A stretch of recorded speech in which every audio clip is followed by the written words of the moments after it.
నేను మొన్న మన క్యాబినెట్లో మన గౌరవ ముఖ్యమంత్రి గారు మేమందరం కూర్చొని మాట్లాడుతున్నప్పుడు నాకు వెంటనే పర్సనల్గా నాకు మెసేజ్లు ఏంటంటే అమరావతి మన ఈ అయోధ్యకి పంపిన లడ్డూలు ఈ లడ్డూలు కాదు, ఇవి వేరే లడ్డూలు. అలా ఎలా తేడా చెప్తారు వీళ్ళు? దానికోసం ప్రత్యేకంగా అంటే అక్కడ నిబంధనలు ఎక్కడా కూడా మీరు నెయ్యి మేము పలానోళ్ళు కొన్నారు మాకు డీటెయిల్స్ ఇస్తా ఉన్నారు. నేను సభాముఖంగా ఎందుకు వాళ్ళకి పేర్లు ప్రస్తావించారు అది చెప్పిన వ్యక్తులు కానీ వీళ్ళు కానీ.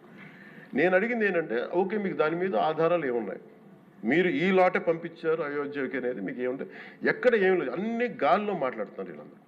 ఇప్పుడు మేము ప్రత్యేకించి మేము అడుగుతుంది ఏంటంటే దీనికి సంబంధించి కంప్లీట్ పాలక మండలి బోర్డు, టీటీడీ పాలక మండలి board they have to take responsibility. వాళ్ళని ఒక గత ప్రభుత్వాన్ని నడిపిన ముఖ్యుడైన వ్యక్తి వాళ్ళని వెనకేసుకొస్తున్నారంటే అందులో కూడా మీకు కూడా బాధ్యత తీసుకోవాల్సి వస్తుంది. అందుకని సభాముఖంగా మేము అందరికీ ఏం చెప్తున్నామంటే let the law take its own course. ఎవరైతే దోషులు ఉన్నారో వాళ్ళకి శిక్ష పడాల్సిందే.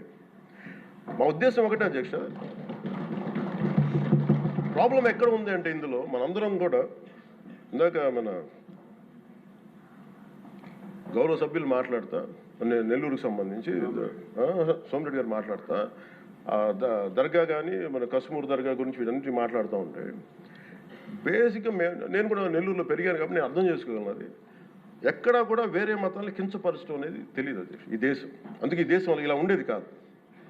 అలాంటి దేశం సాంప్రదాయాలని వీళ్ళు కూర్చోబెట్టి కల్తీ జరిగిందంటే వెరీ సింపుల్గా ఏం చేయాలి, అడల్ట్రేషన్ జరిగింది, మేము కూర్చోబెట్టి దీన్ని కరెక్ట్ చేసుకుని మీరు కరెక్ట్ చేయండి, మేము మీకు మద్దతు ఇస్తాం, ఇంతే చెప్పాలి అధ్యక్ష.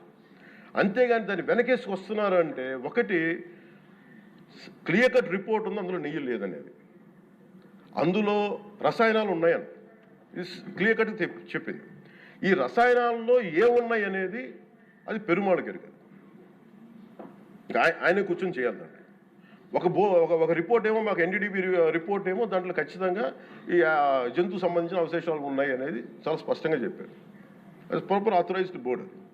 ఇప్పుడు వీళ్ళేమో కూర్చొని అది కూడా మాట్లాడలేదు. Very clear cut as on today special మన సిబిఐ ఇచ్చిన మన ఛార్జ్ షీట్ ప్రకారం ఆ నెయ్యి కాదు, ఇది పామాయిల్తో పాటు రసాయనాలు కలిపింది.